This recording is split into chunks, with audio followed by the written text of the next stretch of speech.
When does a person become responsible for their own life? Let's say you had a difficult time growing up. Your parents were not supportive of you or your siblings, and they had failed to give you any guidance as to how to behave and interact with the world. Because of that, you had a hard time in school, and have an incredibly difficult time dealing with authority. You're hypersensitive to hearing your own faults, even in a completely constructive way, because that was the only feedback that you got growing up. When someone tries to guide you or give you direction, you take it as an attack, because they clearly think that you're too stupid to be left to your own devices. And when you do inevitably make a mistake, even a small one, you feel more shame than is necessary. As time goes on, it becomes obvious that these behaviors aren't really serving you. Your romantic entanglements always seem to end poorly, as you can't control your emotional outbursts, and you find that you are prone to hurting people that you love. You can't hold a job down for any significant period of time for that same reason, and the more you talk to people about your issues, the less they are to give you a pass. Suddenly, even close friends, people you've known your entire life, who have seen what you've gone through, are beginning to tell you that it's you that needs to change. Sure, your family didn't set you up for success, and things have been harder on you than on other people. But you're nearing your 30s now, and no one seems to care about that anymore. So you work on yourself. You take stock of your own life, the things you like about it and the things you don't like, and you begin to make changes. More specifically, you look at the things in your life that you don't like, and you change everything that you can about them. You start going to therapy, trying to work on the things that used to set you off. You try to be less reactive in your relationships, and communicate clearly when you begin to feel disrespected. When you feel like lashing out, you instead take time to yourself and do something positive, like work out.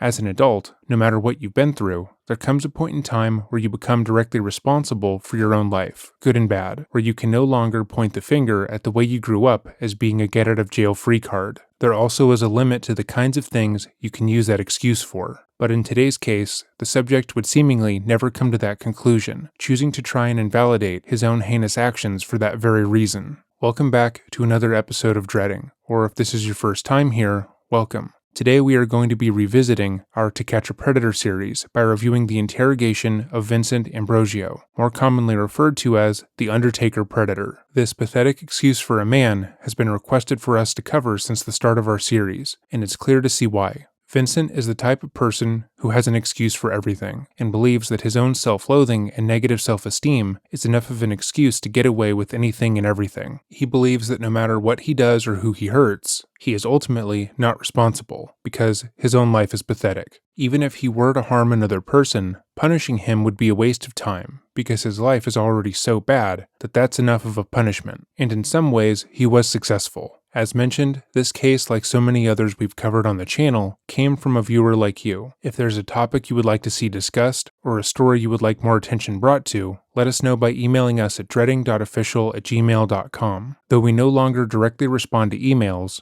we do note down every topic that is sent to us, and it's the fastest way to get a subject to our attention. That being said, we do have over 3,000 email requests at this particular moment, so our turnaround time is not the best, but we are trying. Now, with all of that said, let us begin. According to Vincent, his life was just a series of challenges from the start, which culminated in him sitting across from Chris Hansen as one of the many predators caught on Hansen vs. Predator. He dropped out of high school early into his academic career. He dealt with severe depression, which he was actively being treated for. And at 19 years old, he was living at home and working as a caretaker for his grandfather. Vincent would go on to say that his entire life was in shambles because of his weight and depression. At 250 pounds, he felt as if he were barred from a normal, happy existence. He had dreamed of being a police officer, but he felt that he would have been laughed out of the building if he were to ever apply. Moreover, he felt that his romantic pursuits would all be for naught, as no woman apparently would ever want to be with him at his current weight. Though he would claim that his family was supportive of him and that they did what they could to help, Vincent would often remark that he felt hopeless when he looked at his life. With very little provocation, the 19-year-old would often threaten suicide, claiming that it was the only relief to his issues. What Vincent lacked in confidence, he more than made up for through manipulation. Vincent felt like he'd been left behind in life, that his peers were able to go out into the world and interact without issue, and he had been dealt a bad hand. So when it came to interacting with the world at large, he felt justified in emotionally manipulating and abusing the people who were close to him.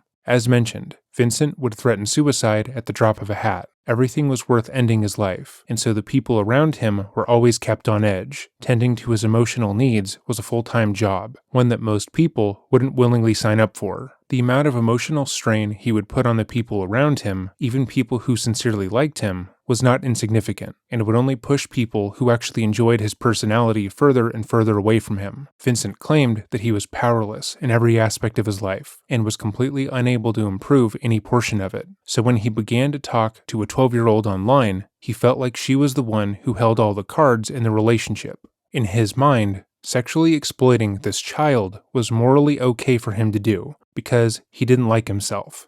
Vincent would meet and befriend who he believed was a 12-year-old girl named Jenna Claire on Whisper, where he went by the name calming_boxing. She would post a meme about how she had to go to school the following day, and he would message her a simple "hey" back. And like most men who were caught on the show, the conversation would quickly become inappropriate. The decoy would immediately tell Vincent that she was 12 years old and beginning 7th grade, which he responded to by asking her to send a picture of herself. Though she had a picture on her profile, these online predator stings had obviously garnered a lot of attention, but rather than deterring predators, it just made them paranoid. Vincent wanted to verify that he was really talking to a child, and was incredibly pleased when she was able to pass that test by quickly sending him a photo, so pleased that he sent her a photo of himself in his little hat. He then asked her if she liked to hang out with older guys, clearly indicating that he was romantically interested in who he believed was a 12-year-old. Shortly thereafter, he would ask her to send him more pictures, only to be disappointed when the photo she sent to him wasn't sexual in nature. She would tell him that she couldn't do that, and he would try to coerce her into doing so anyways, before ultimately sending a photo of his penis to her.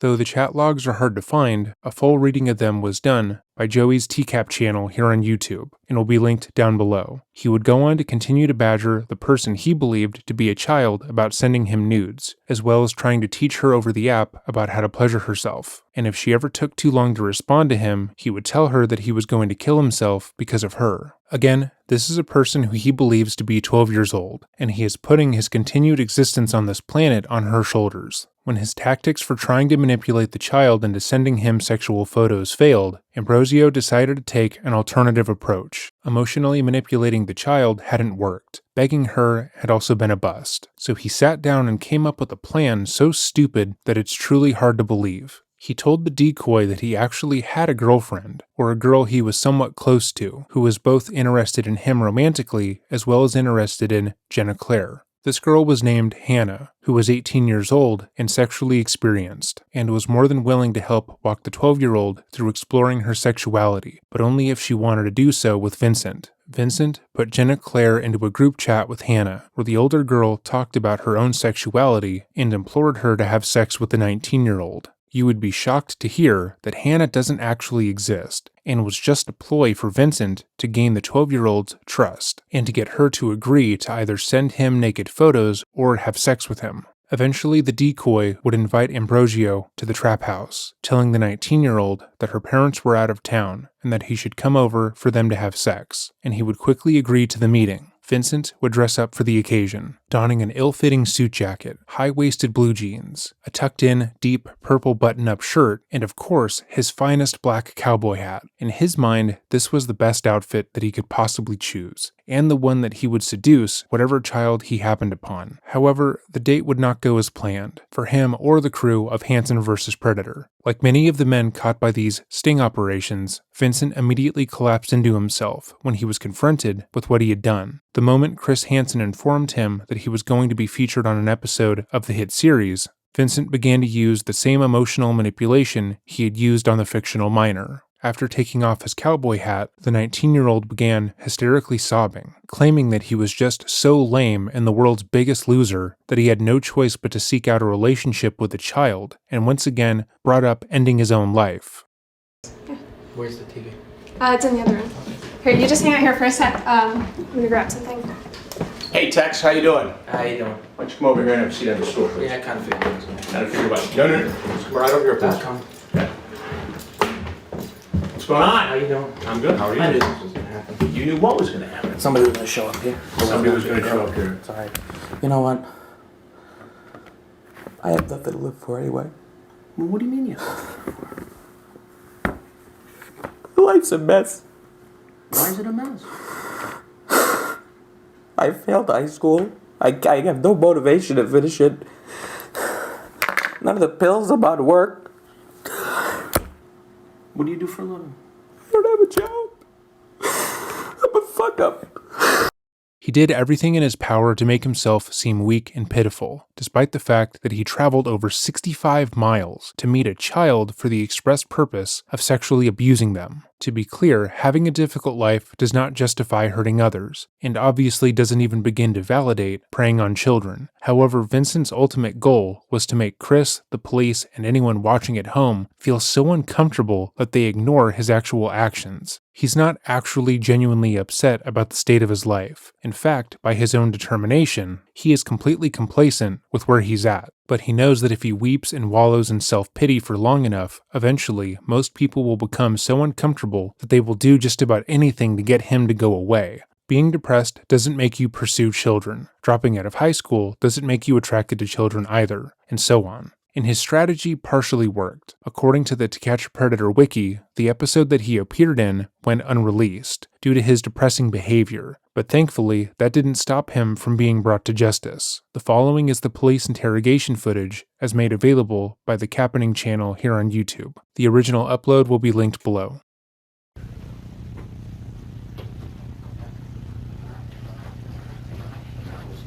Yeah. Thank you.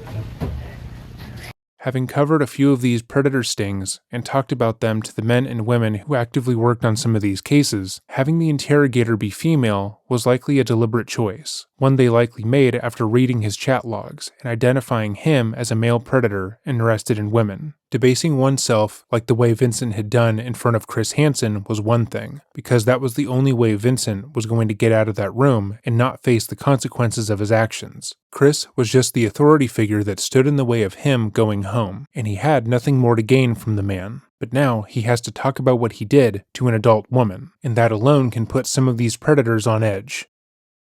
Did they raise your eye? Your haircut up?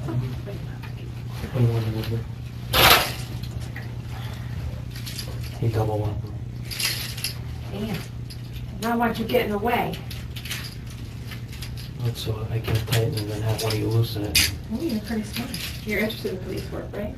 My dad was a cop. Your dad was a cop? Was or is? Was. Okay. Where did he work? Long Island. Where, what town? West Hempstead. Is that where you grew up? No, I grew up up here. They came up here before I was born. What town did you grow up in? Wappingers. All right, I have your license in here, I think. It's...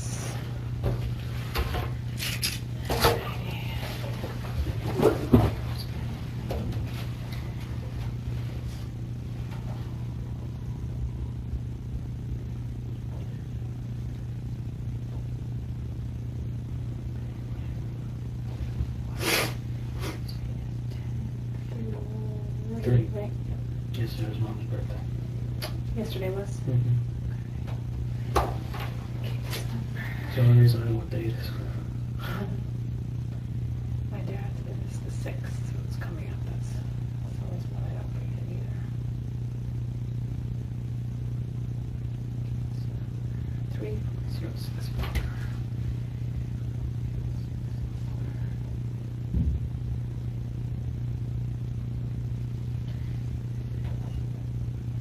Okay, did they read your rights downstairs? They did. Okay, so this is the same thing. Well, we just have to, you were with different people downstairs. So I want you to just read through each line and initial the just like you did before.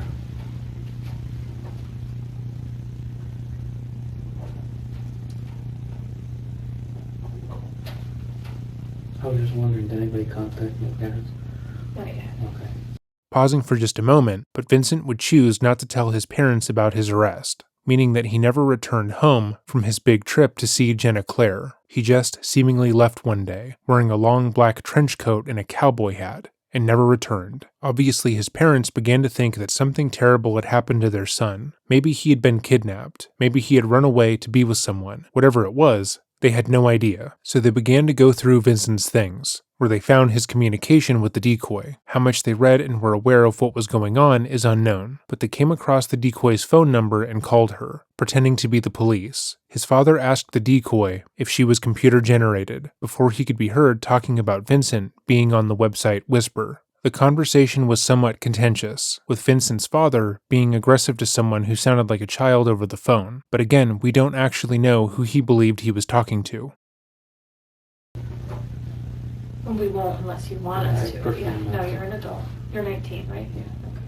Pausing once again, because of how Vincent has tried to frame his life and how powerless he is in this situation, it's very clear that he doesn't want to be seen as an adult. He doesn't want the police to treat him like he's responsible for anything he has said and done at this point, because he is allergic to any sort of responsibility. But unfortunately, he's an adult. Sure, he's 19 years old, but he's old enough to know that preying on children is obviously shameful, as well as illegal. He knew that when he was doing it, which is why he tried to verify that he was talking to a child and not a cop, and lied to his parents about where he was going. Moreover, what he did was not a mistake. It was a series of coordinated actions that he hoped would lead to him sexually abusing a minor. He spent 6 whole weeks of his time dedicated to grooming who he believed was a 12-year-old girl, who also hadn't even gotten her period yet, and he wanted to be alone with this person. He sought a child to have sex with, because he knew a woman his age would see through his bullshit. Had Jenna Claire been a real girl, who trusted him enough to meet him in real life, he would have afflicted himself onto her without remorse. What's your birthday? 24.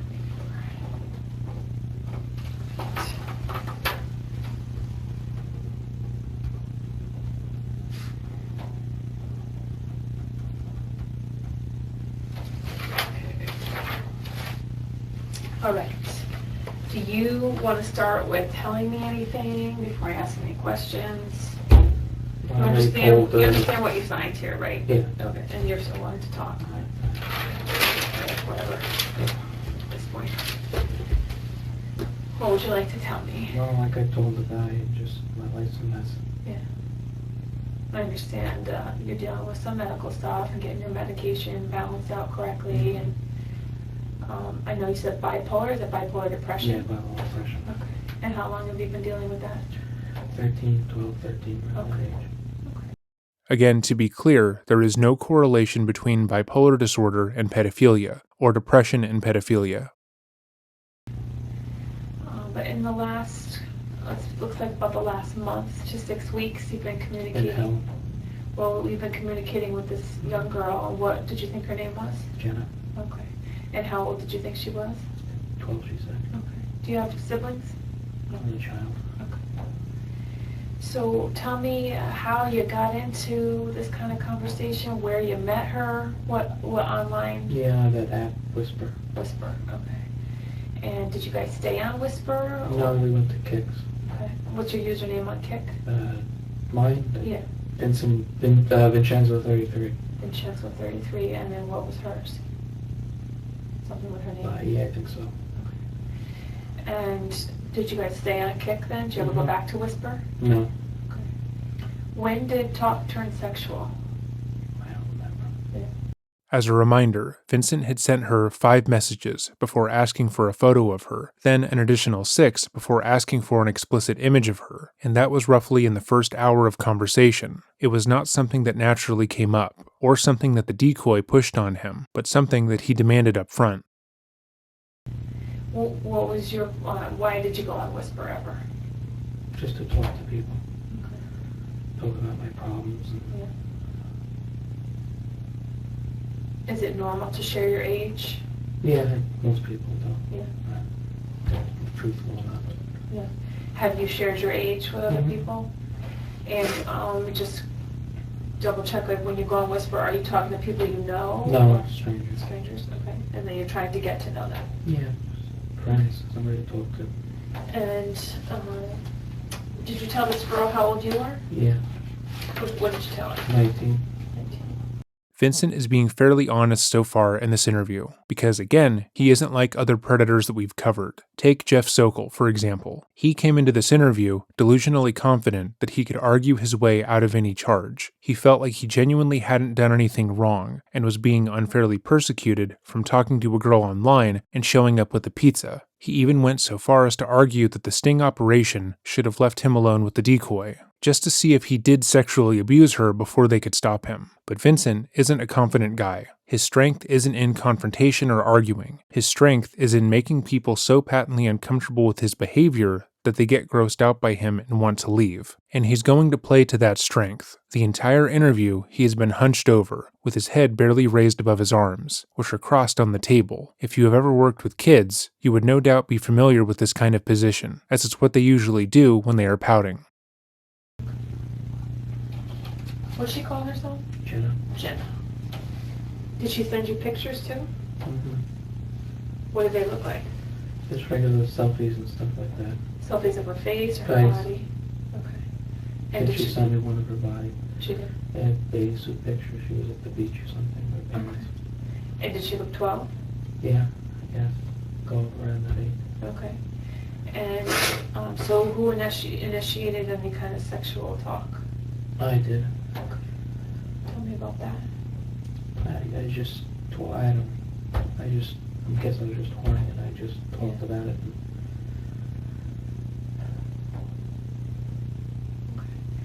You talked about having intercourse with her. Mm-hmm. Was that the plan? Originally, and then I kind of took back. I said a couple of times, I don't really want to, and she said, well, I think I'm old enough, and I said, I really don't think it'd be right.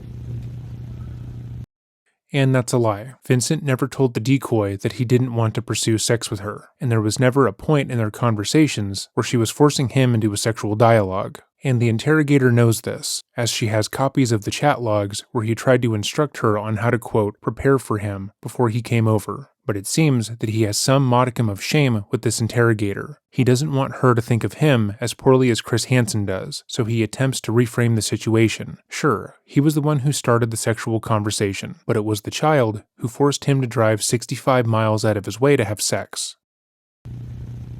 Is that what you thought? Yeah, and then today, actually, my grandfather didn't go to the hospital. I had said that because I really didn't want to come, but I thought it was wrong. But she just kept persisting, so she said she was going to be by herself, and I felt bad. And I'm usually a kind person. I was just trying to be friendly. Yeah. I didn't want to do anything to it. In case you missed that, Vincent is now crying because, as he puts it, he's just the kind of person who tries to be friendly, and now he was arrested. When he responded to the 12-year-old on Whisper and immediately asked her to send him nudes, he was just being a nice guy. When she said no, and then he made up an adult woman who would also instruct the child to send him personalized child sexual abuse material, he was doing that for her benefit. And when he put on his little cowboy hat to mosey on down to the child's home to sexually abuse them, he was just being a nice guy. That is purposeful reframing. He's trying to make himself the sexual predator into the victim in this circumstance. And he tries to sell that narrative through his tears. Though the camera quality is poor, we can see his face has turned a bit red. And from his voice alone, it's obvious he's crying. Whether the emotions are genuine or not, he is attempting to use them for his benefit. This is a manipulation tactic that no doubt worked for him in the past. So let's see how it works now.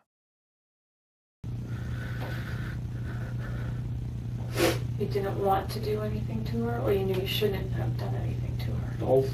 Yeah. Originally, I wanted to, but I changed my mind. It wasn't appropriate. And she said her parents were divorced, and she was always very grown up. She had to take care of her pets herself. She had to do stuff for herself, and I associated myself with that because I have to do that. I'm an only child. I have to take care of my grandfather. My father doesn't get around. He has a bad knee. He walks on crutches. Mom's always at work.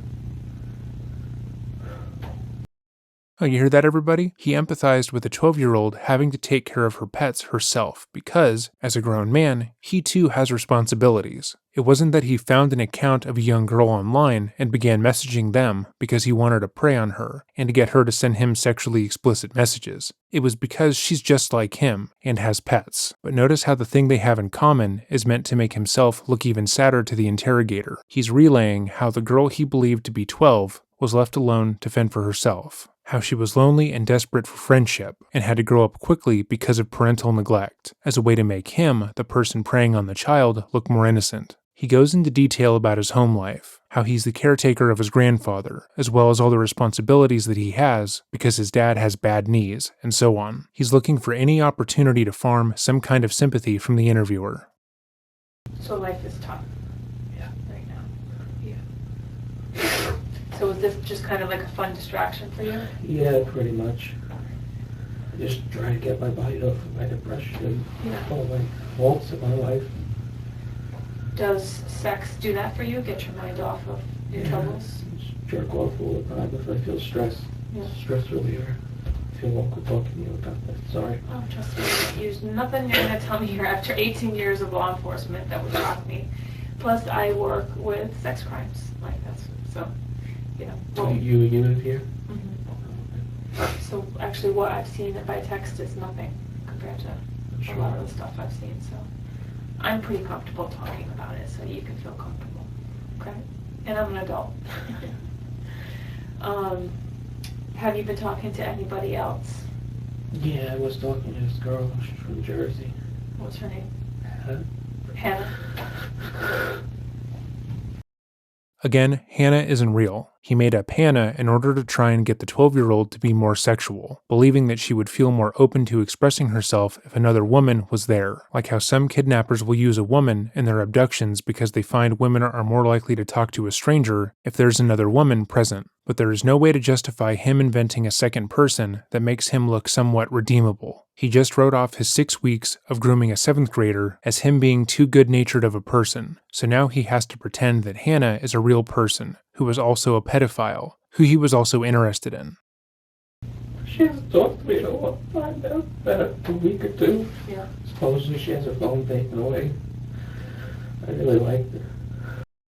While we can't really see him due to the quality of the footage, from the audio alone, he seems somewhat believable. His voice breaks. He appears genuinely distraught, but we know he is lying. Hannah doesn't exist. She didn't go away because her phone was taken away. She's him, but he is extremely good at what he does. He knows that if he cries and makes himself look as pathetic as humanly possible, most people will just accept what he is saying as truth. They'll ignore obvious logical fallacies and inconsistencies because watching a grown man break down and act like a child makes them feel weird. So when he needs to sell a bigger lie, it comes with more emotion. Suddenly, in his interview about preying on a child, he is sobbing about an adult woman who doesn't exist not texting him back. When I said this was Vincent's strength, this is what I meant. Were you talking about sexual stuff with her too? Yeah, we talked about it. She's 18, I'm 19. Just, She said she was 18? yeah. Do you know her in real life? Have you seen I her? wanted to meet her. Yeah. We were supposed to meet up at the Middletown area, like Mountain and stuff like that. Middletown, New Jersey? No, New York. New York. It was a halfway point. When was that supposed to happen? 2 weeks ago, she canceled. I said, well, Wednesday we're going to the lake up by me. She said, oh, I guess I can try to come. And she ends up having work. And I started feeling like she didn't really want to talk to me.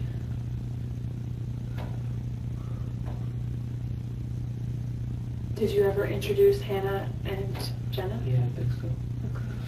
Via what? Via what? The kicks, Okay. And so they communicated, the two of them? I guess. Were you trying to get something sexual to happen between the three of you? Yeah, I think at one point I did want something. Was there like a role playing you guys were going to do or something like that?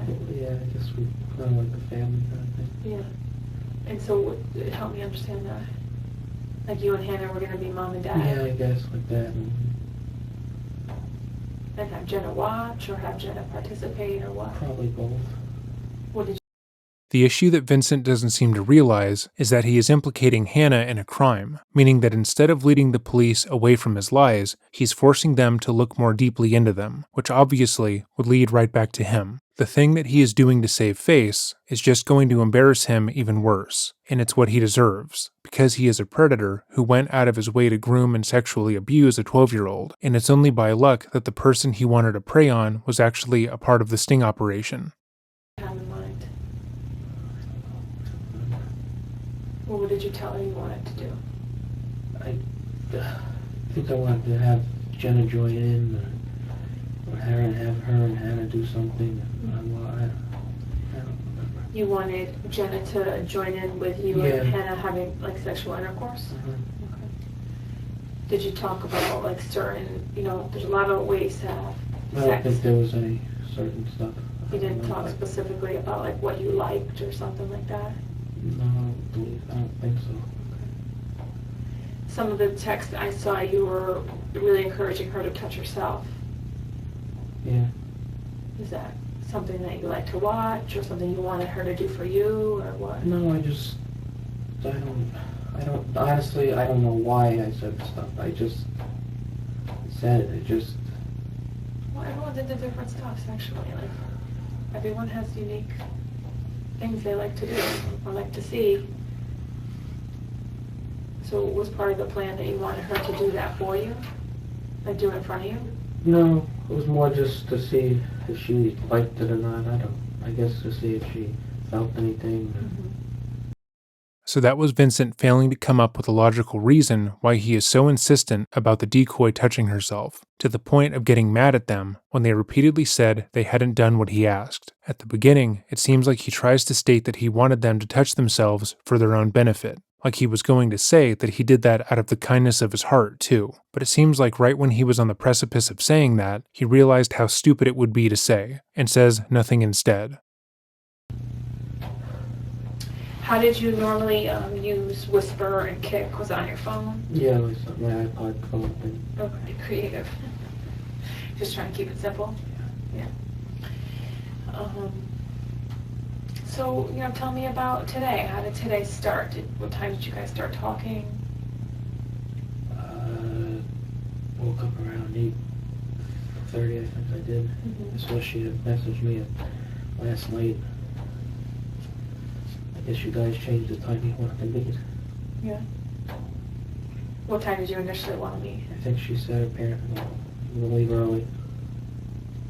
She said her parents were going to leave early? Yeah, like at 8 o'clock or something, but they ran late.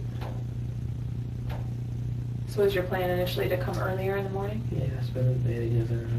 She said she just moved me, so I was going to bring her around and show her stuff. Yeah. Show her like all the shops and stuff. So then what happened? She said I had to go back? Yeah, she changed the time.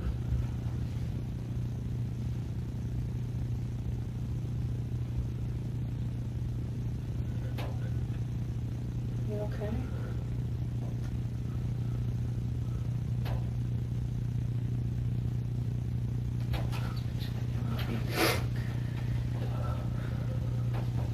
So then you made a meet time. What was the meet time? After 12:30. Okay.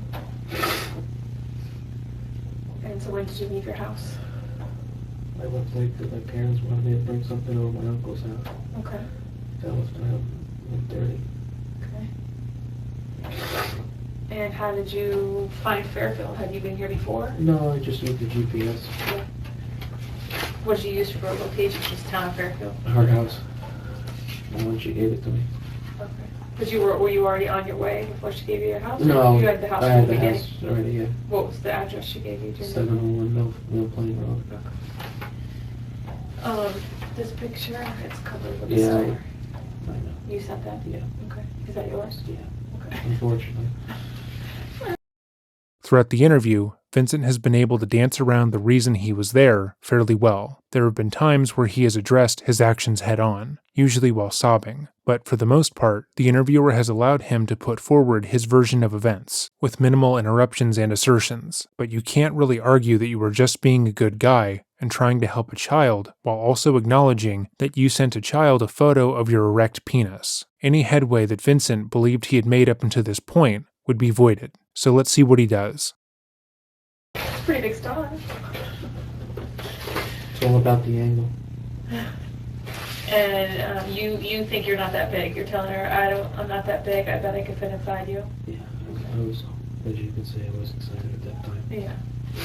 And so you were touching yourself, and you wanted her to do the same. So just for to keep it, is this kick or is this The purple's whisper, and then whisper? that's what kick starts, I think. That's kick. Yeah, that's what kick starts. Okay. Why would someone want to switch to kick? Like why? Why would It's just you can see, you can have a group? Yeah, or no, you pull that and you can like see their kind of like this, you call it Picture better? Yeah, profile. Whisper, you don't really have a profile? Yeah, because it's supposed to be anonymous. Okay. Oh, whisper's supposed to be anonymous? Yeah. And kick too, kind of, if you're... Well, kind of. Is GPS connected to either one of them? Like you can see locations? No? Well, on Whisper, when you see their original post, it does tell you like a general area. Yeah. Okay. Did you guys specifically talk about the sexual acts you were going to do today? I got earlier on we did. What did you say? Whatever's there, I don't remember. I don't remember specifics. I What don't was know. in your mind coming there? Just- What was your... I don't know how virgin sex. Just You've never had sex before? You've ever had any kind of penetration with a girl? no, Oral sex? no. You knew what to do from like watching porn, Yeah. or you wanted to experience it? Can I see this?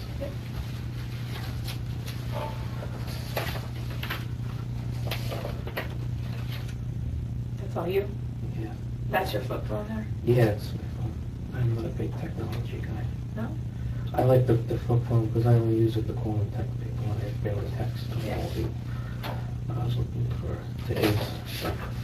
Yeah, oh, I have it on my phone. Was there something you wanted to show me? Yeah. I don't have it all, I just have a couple.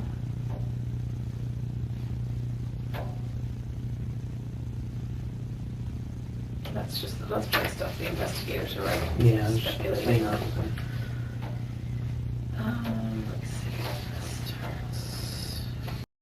This is Vincent realizing just how badly screwed he is, because she just handed him every piece of information they have on him. The entire chat log, the messages between him and the decoy, and Hannah, all of it. Everything he thought he could excuse or maneuver around, he is now keenly aware that they have access to. It should also be noted that he is now admitted to planning on sleeping with the minor. Earlier, he said he wasn't sure and wasn't planning on it, but that the decoy was insistent that he come anyway. However, this admittance came with the added knowledge that he was going to sleep with her so he could lose his virginity. This continues his pattern of admitting to a heinous crime, but trying to offset that by appealing to how pathetic he thinks he is. There is nothing wrong with being a virgin, and there is nothing wrong with wanting to lose your virginity. But there is something wrong with a person who believes they can't lose their virginity with a consenting adult, so they try to sexually manipulate and abuse a minor. If you're a virgin because you can't get an adult to consent to intercourse, the problem is not solved by turning to children who aren't going to be able to consent in the first place. Is that today, you were questioning her, why do you want to have sex so bad? Yeah, because as you can see, towards the end I was kind of not really wanting to do the sex. Right. I just, like I said, I wanted a friend. You wanted a friend. I was feeling crappy because I had a, You're feeling crappy because why? Anna has to talk to me. Just Hannah had to talk to you. Yeah, I just felt lonely. Do you know, like, have you ever face chatted with Hannah? Do you know, like, that she is a real person? She was just, She gave me a Facebook, her Instagram. yeah. We could talk on the phone once. So now he's trying to say that he's upset because Hannah, another adult, blocked him online. So him traveling to sexually abuse a child is understandable. Again, Hannah doesn't exist, but he will continue to use her as a scapegoat for as long as he can. It's also likely that Vincent is trying to detach from his reality at this moment. Instead of acknowledging the fact that he's been arrested for one of the worst crimes imaginable and will likely be going to jail, he chooses to say that he is upset over his friend Hannah blocking him. That's a much more palatable scenario than the one he's in right now.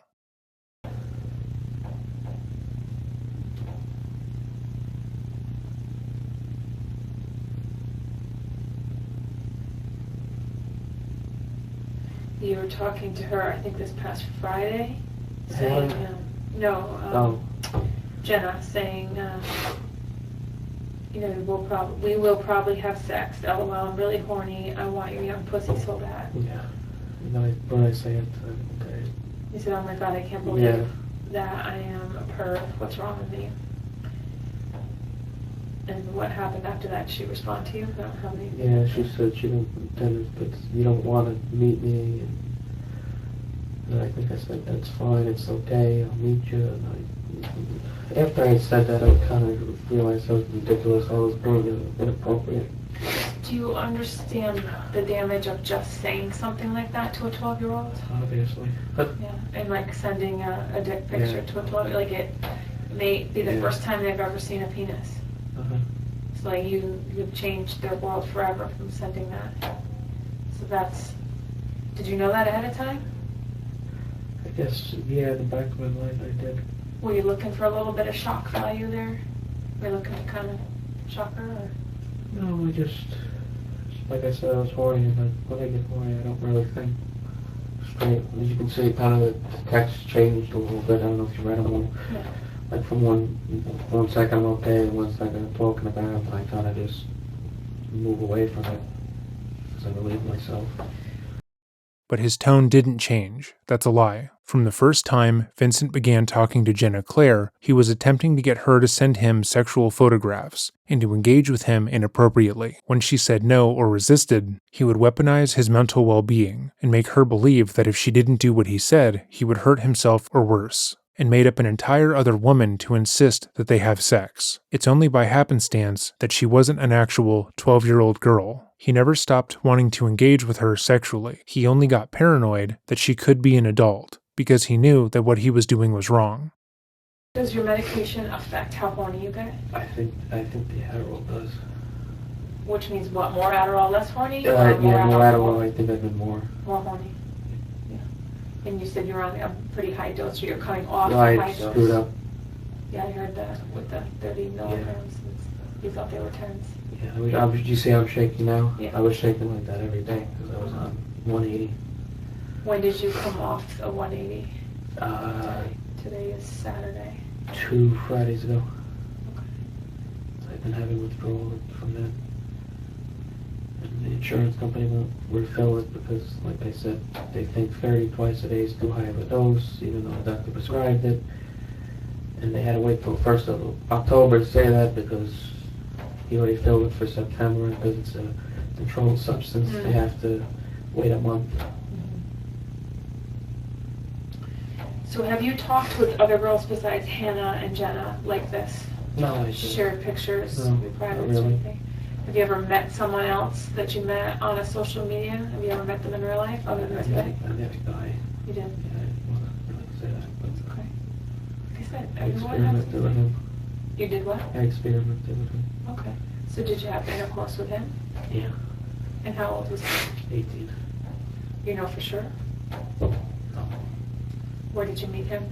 I was What was his because I had posted I wanted to lose my virginity and just get over it because I'm 19 and I feel ridiculous. You posted on there. How long ago did you post that? That was months ago. So you had changed it by the time you met Jenna? Posts, they don't. Oh, you just put like one message out? Like, Yeah, hey, it doesn't, Gotcha.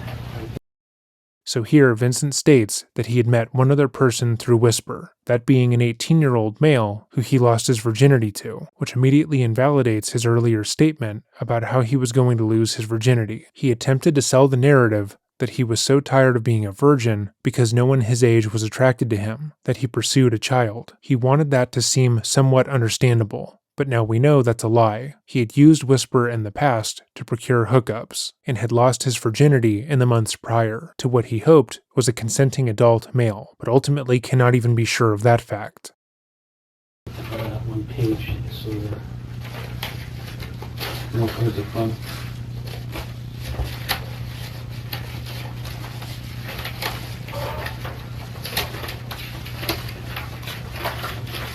Yeah. You post like that. Oh, So that's what she had First day of posted. school, yeah. And then it was like on the full screen, you'd see it says on the top whatever she picked as her username. Okay. I think she wrote Jenna Armstrong. Okay. So, and then it said where she was from, and then it does the picture, and that's what you can type in. And It's recent stuff. It shows you recent stuff. gotcha. And here she's telling you she's 12, what grade she's in. Yeah. Did you believe her? You didn't? As you can see throughout the whole conversations, I've always been kind of skeptical that she was actually 12 and not. I think I actually had mentioned in one of the messages that I was worried that she was a cop. Predators always bring this up, as if it's some sort of gotcha moment, as if the police are going to see a chat log where a predator becomes paranoid and starts asking if they're part of a sting investigation, and then say, well, I guess they knew it was an adult the entire time. Clearly they aren't a threat to any real children, but this is stupid. Predators are naturally paranoid people because they are committing a crime. They are very aware that they are preying on children, and any normal adult would find their actions disgusting, and so they go through great pains to make sure they are not caught. Throughout their conversations, Vincent would request specific photographs from the minor, with the understanding that if the police were working with the minor, they wouldn't be able to create such specific images as quickly as he could request them. He would keep track of their conversations, repeatedly asking her about the classes she was taking and what grade she was in, to try and catch her out in a lie. But that's not because something in his spirit told him that he was talking to an adult, or that what he was doing was fine, but because he believed he was talking to a child and preying on them. People who aren't in the process of committing a crime don't often feel paranoid that they are. Did you ever question her about her age? Question more if she was real at her age, I think. This boy, the 18-year-old that you had sex with. I don't talk to people. Okay. What was his It was username or whatever on this I part? don't remember. How long ago was that? June, July, I think it was. And where did you guys meet? At my grandfather's house, because nobody was there. No, and is that in the same town? Well, is that Yeah, your well, house? that's Poughkeepsie. How do you spell Poughkeepsie? Poughkeepie. PSIE. That's right. And were you penetrated or was he? Or both? Both.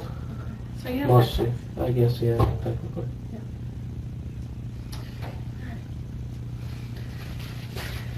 So then talking about, when talking about with Hannah and the role playing, did that ever happen? You never met Hannah in real life? No. But your intent was to kind of play house? Yeah, I guess. Okay. Had, One of the things is I feel like I'm having so much trouble at this point. I want to just skip forward to having a family, Yeah. going to work, yeah, having structure. right. Okay, so he wanted to have a family so badly, he wanted to skip the dating nonsense and just skip to the part where he and his fictional girlfriend Hannah, who was just him in a wig, sexually abused their role-play daughter, who would have been an actual minor. So that is now how he is trying to justify this. Again, there is specific emphasis on how he can't have a family in real life. For some reason, he is also absolutely unable to find any woman over the age of 18 who wants to spend time with him, and he can't go out and get a regular job, and he can't do anything in his life to improve his circumstances, besides finding a minor on Whisper. Going back to high school, getting his GED, finding work outside of his family, or saving money to get his own apartment, or moving out. All of that is out of the question. But grooming a minor online for 6 weeks, threatening suicide when they don't respond in a timely manner, and driving 65 miles one way to sexually abuse them is totally fine, because he wanted to roleplay having a family with a child who he was also abusing. Wish you could just fast forward, huh?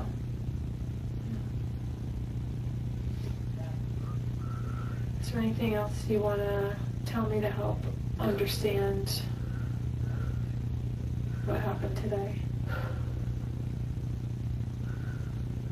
What do you mean? I don't know if there's anything on your mind that you're like waiting to tell me that we haven't discussed. Man, you've discussed a lot. You talked to Chris Hansen, you talked to me. I know this is not easy, looking at all this stuff. But I do respect you for taking responsibility. You're taking, you're saying, yeah, that's mine. Yeah, I did it. I mean, There's no need to lie. well, there's some honor in that, and then the door's open to get better. And the courts are going to see that. No, they won't, but more on that in a bit. That's a good thing. You sit here and lie and say, nope, didn't do that, nope, that wasn't me. And then you come out lying about everything, then no one's going to want to help. They're going to want to hammer you. But in this situation, you're going to get some help. Is there anyone you want us to contact?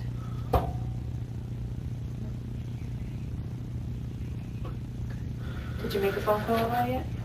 I don't want to. You don't want to. Well, again, my name is Beth, and I just wish this was a bad tree.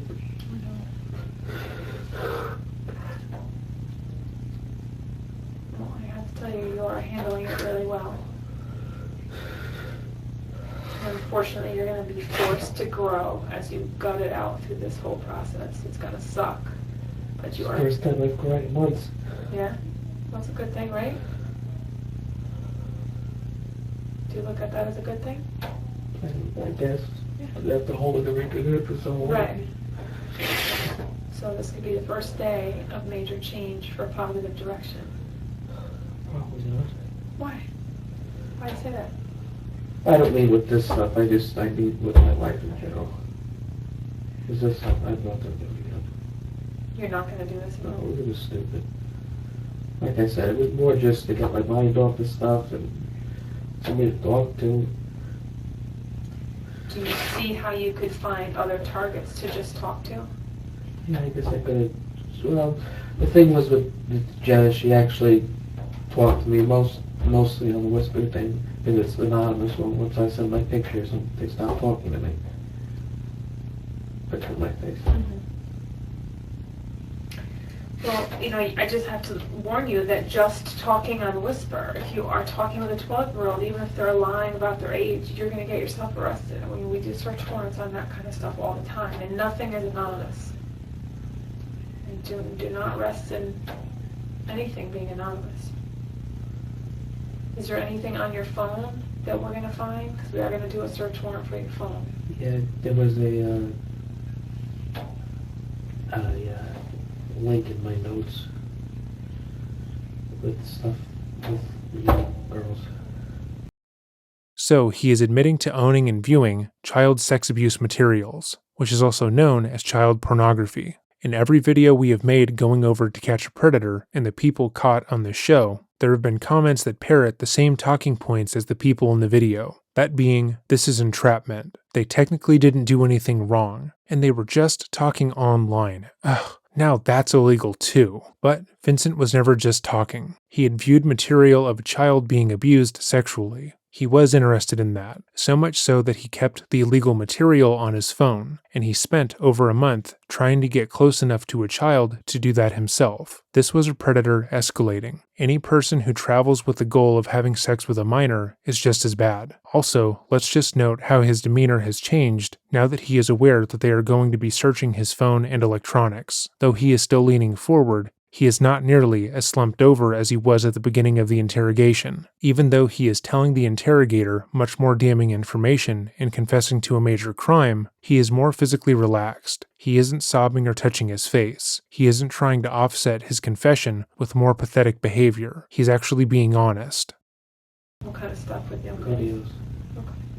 Where did you get those? Somebody sent them to me from Whisper. From where? Whisper. And they look like girls under 16 Yeah, having intercourse? yeah. I recently got it. How many videos? I don't know. It's something I think people just keep adding videos to. Do you have like a Google Docs or something? Is that what it is? I think Box or something it's called. Box. Okay. What else? Nothing else that pertains to the case. Are we gonna see you talking to other younger girls besides Well, Hannah? there is this one girl I'm talking to. She's 14, but it's nothing sexual. Okay. It's another girl I met on the Whisper thing. Okay. She had cancer. So I was talking to her about that, and we're friendly, and What was her name? Bella, she said. And now he admits to talking to another minor, though this time he promises it wasn't sexual. The pedophile who traveled to have sex with a 12-year-old and has child sex abuse materials swears that he was only going to prey on this one child that he was talking to, which is obviously so much better. She said she's from Jersey too.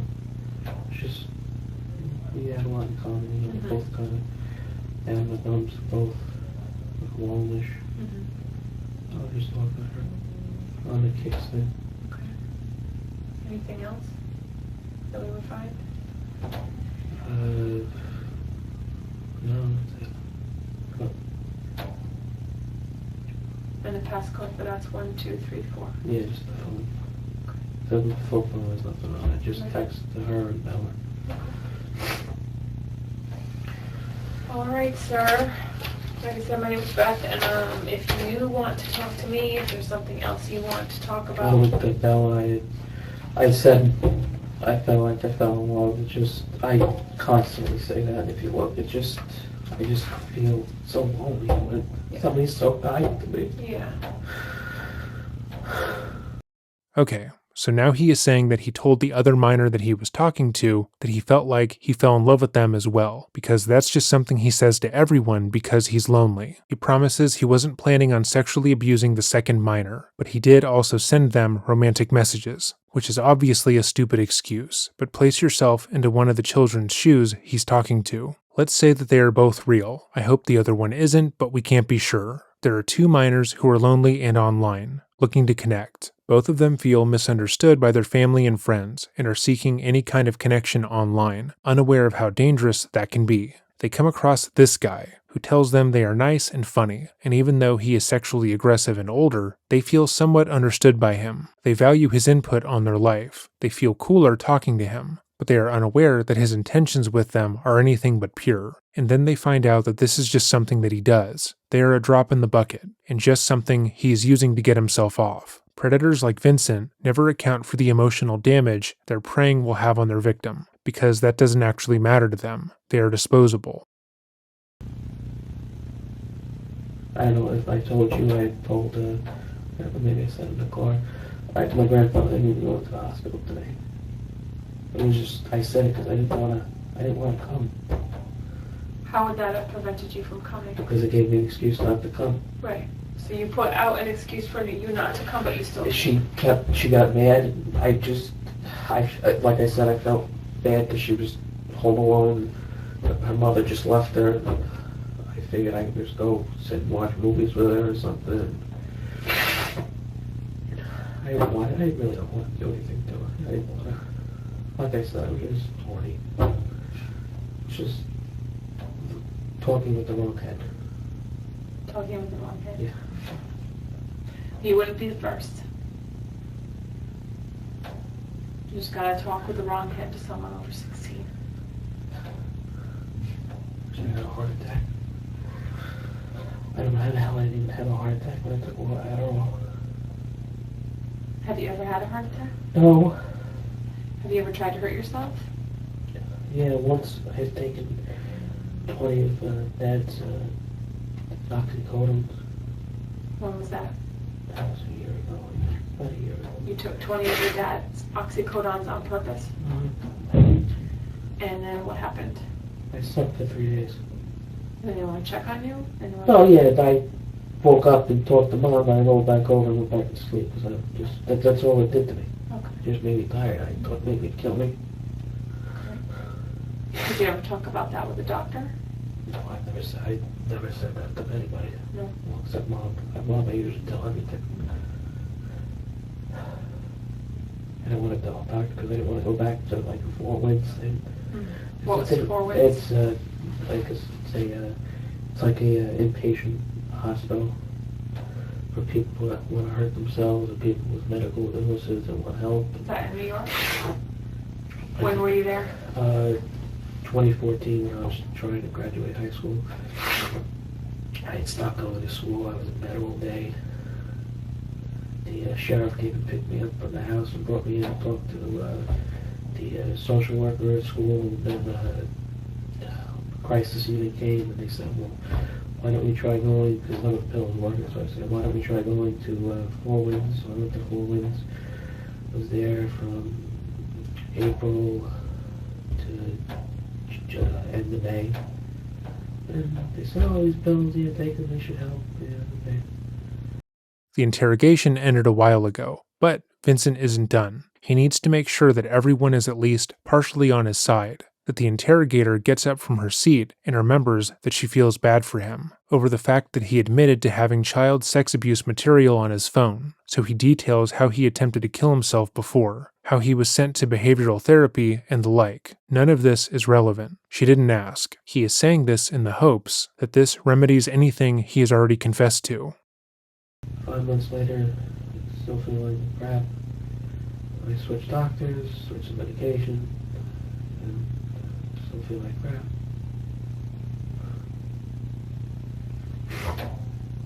My thing is, nothing works. Just, I don't want to go on anymore. It's just, I keep screwing up. I can't pass high school. I screw up with job. I can't get a job. I don't have any motivation to get out of bed. I screw up with taking care of Grandpa. Sometimes I won't even get out of bed to get him up in the morning. And I make Dad do it. He's crippled.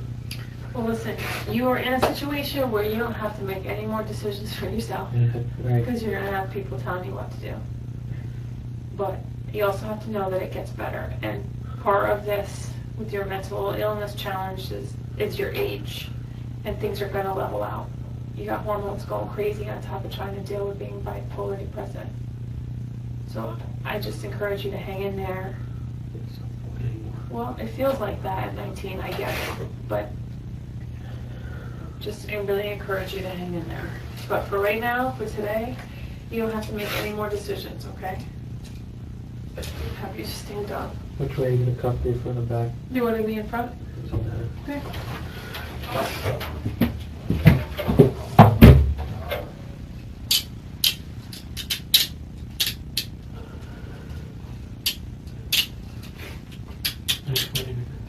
Thank you. Surprised a lot of you guys actually wear your red wings. Ted said he never wore it. It took me a long time to find the right man, too. Like, a long time. Like, I was an old So like my lady. mother. Well, that's why I'm just encouraging you. Hang in there. Ted You don't said know he would never what wear his red wing when he was on the job. you don't know what the future will bring, okay? Yeah, well, I just... Okay, yeah, beat you. Step inside there, go ahead.